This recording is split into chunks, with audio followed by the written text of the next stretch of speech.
Welcome back to Under the Lights podcast, episode number 2, with me, Dudley Dixon, and Emma Heineman. I want to look through some of the PCA page, maybe click into a few of the athletes. It's been the PCA universe over the past weekend. Yeah. So let's have a look at a few. Let me bring them up. Got Claire Murphy here. She is a bikini pro for the PCA, and this is her individual. Now, I've got to say, posing is pretty impressive. There's really not a lot I would change here. She's really presenting and executing a beautiful X frame from the front. We can see hip flexors, we can see lat spread, we can see shoulder cap, which is really important for the PCA. Super important. You know your division, your category, and what they want to see. PCA bikini is very different to IFB bikini in the posing style and also what they're presenting. So we want to see lats here. We want to see a V taper. You want to see shoulder cap. You want to also make sure that you make your posing super fluid. Notice with Claire how it's continuous. Her arms keep moving. The presentation keeps moving, which means that the energy is consistent with the posing. And that is what gives you stagecraft and stage presence. There's two very different things between posing and presence. You want to have stage presence, and that is the energy that you have on stage. Did you see Momo, the guy who did the backflip on stage? Oh, I did see a video of him. Yeah. Yeah. You were like, I think he might have outdone me there. I think he did, you know. as soon as I saw him walk on stage, I was like, this physique is insane. Did the physique match the backflip, didn't it? Yeah, it did. What's his background, do you know? What do you mean? Like, how can he do a backflip? Oh, I don't have a clue. Uh-huh. And That he's should have been natural as well, you know. Is he? Natural. Oh, wow. IFBB pro as well. Wow. So he's an IFBB pro, but you did PCA? Must have moved. You must have ditched his pro card. Yeah. Just as Lewis did. This is Lewis's individual routine. Okay. This was his retirement show. Oh, okay. He's in the same field as me. That year where I did the British Championships. Yeah. A lovely physique. Lewis also did that too. Did he? Yeah, so how old is he? Do you know? Be around my age or similar age. Sure, exactly. Really nice posing, isn't it? Especially for the classic division, right? Yeah, second place in the pro. Really good. So I think the key is as well with the routines, you want to bring some drama, right? Especially in the classic division, because it's all about bringing, a level of energy that's going to make you look different to everyone else on stage. And with the classic division, you have that creative freedom a little bit more as well. And for me, with every posing style, it's about making it continuous, especially in the routine. Yeah. Having your wow moments and just making sure that your movement has like a crescendo at the same time as the music works really well creatively. And it can be hard, to put a really good routine together. But I think if you're in the classic division, you got to just really make sure you put the work in. And he just executes so nicely, doesn't he? I mean, that lat spread's so good. Yeah, it's about smooth, fluid movements and just trying to make it into a dance as much as you can. Yeah. Continuous. It wants to be continuous, but continuous. also not being afraid to have those moments where you stand still, but that doesn't mean the energy dies. So you can stand still, but still like the movement is still moving, almost like in stillness, like a bit of a statue. And I think that's what, for me, especially like the all-time greats, that's what they executed so well. Being able to just capture the moment, but sometimes barely even having to do anything. Yeah, we had this moment here, it's just gone past it, where it like hypes up the crowd, where it's like, come on. And for me, I think that's what we want to see. Like when I go on stage, I'm trying to hype up the crowd as well. Yeah, you're a hype man. We want to put on a good show. I might not be like the best poser, but I always come with like energy and I always try to do something a little bit different in my style.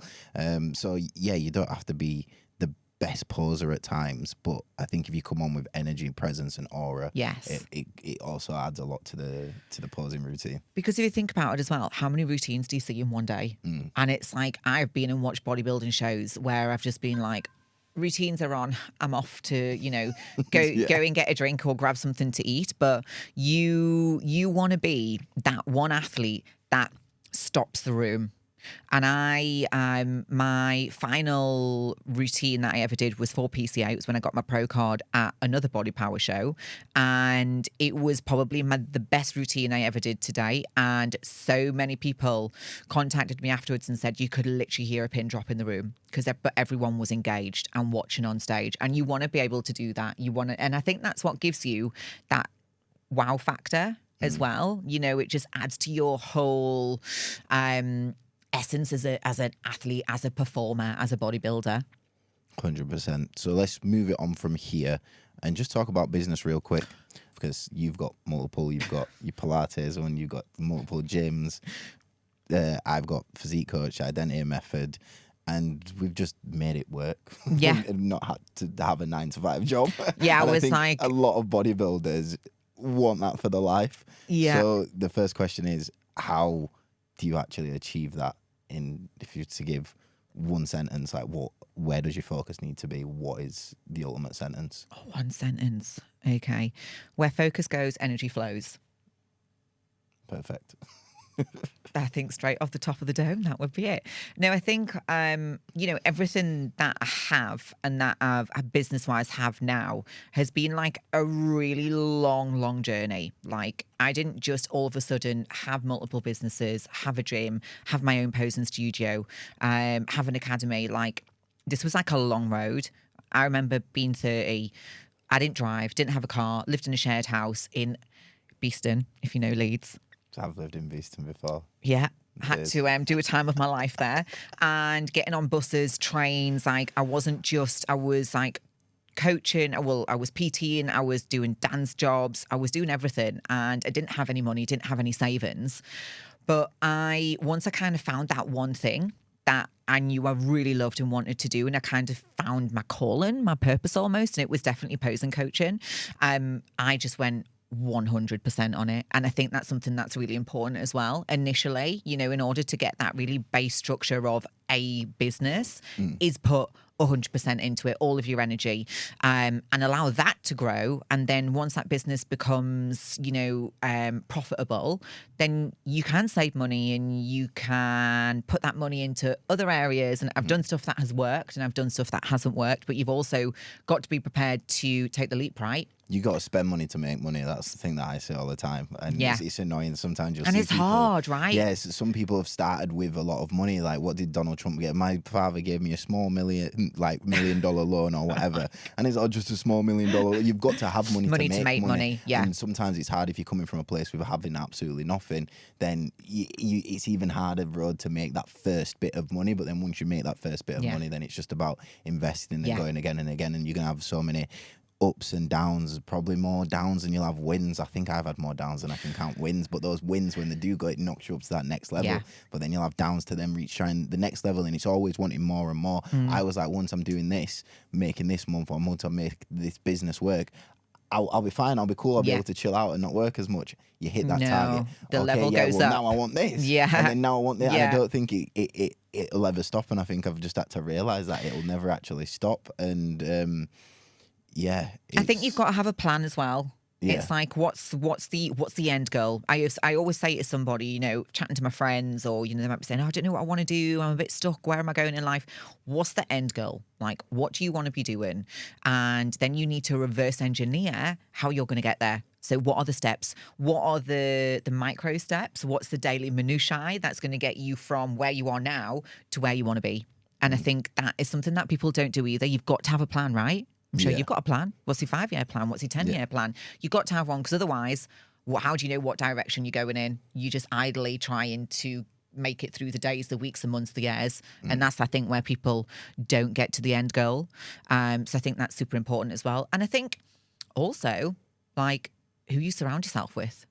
Are you surrounded by like-minded people? I don't know if you're an entrepreneur, but, whatever your goals are, or even if it's just in regards to bodybuilding, you got people on your team that are moving in the direction that you want to move in, or are people not sitting at the table and bringing anything to the table? I think when we reverse engineer all of this, it comes back to identity as the start point. You reverse engineer it all. Who are you? And that's where it all starts. Who are you? How do you sound? How do you talk?